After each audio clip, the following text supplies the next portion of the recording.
Oui, effectivement, on a été donc interpellé par notre avocate qui a déposé un dossier devant le Conseil d'État par rapport à la situation des entreprises de la métallurgie et notamment pour que le Conseil d'État statue sur les entreprises qui sont considérées aujourd'hui comme vitales au bon fonctionnement du pays, notamment les industries en lien avec le milieu de la santé, le milieu pharmaceutique, et tout ce qui est lié qui puisse permettre d'éradiquer la pandémie qui traverse le pays et le monde. On n'a aucune décision du Conseil d'État qui nous a été adressée, ni à l'organisation, ni à notre avocate qui suit le dossier. Par contre, on a eu les représentants du patronat de la métallurgie, l'UMM, pour ne pas les citer, qui sont intervenus dans le dossier, alors qu'ils n'avaient aucun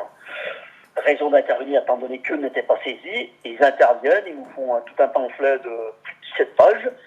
sur lesquels, bien évidemment, ils condamnent la démarche entreprise par la Fédération de la métallurgie, qu'ils considèrent comme abusif, et bien évidemment, ils demandent en conclusion que la Fédération de la métallurgie et par conséquent les syndicats de la métallurgie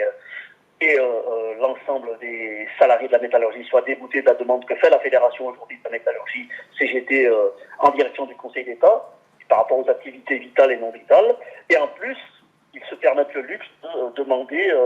que soit appliqué l'article 700, c'est-à-dire une condamnation à hauteur de 5 000 €, étant donné qu'ils considèrent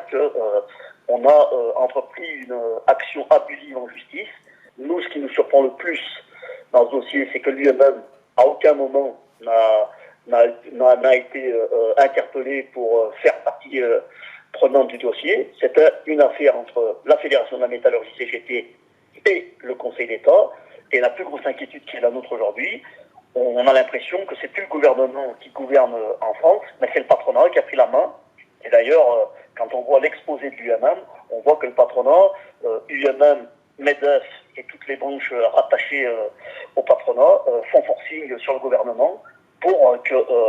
l'activité économique reprenne coûte que coûte, même s'il faut que certains salariés laissent leur vie par rapport à la situation que traverse le pays et cette pandémie qui est loin d'être terminée. Oui, il nous semble important d'intervenir avant l'intervention du président de la République, parce que l'attitude du Conseil d'État aujourd'hui est inacceptable. On ne peut pas nous dire qu'on aura une réponse aujourd'hui avant 12 heures, qu'il n'y ait aucune réponse qui nous soit arrivée, mais qu'en parallèle, on a un patronat de la métallurgie qui, lui, nous a apporté une réponse. Donc la Fédération de la métallurgie reste plus que jamais déterminée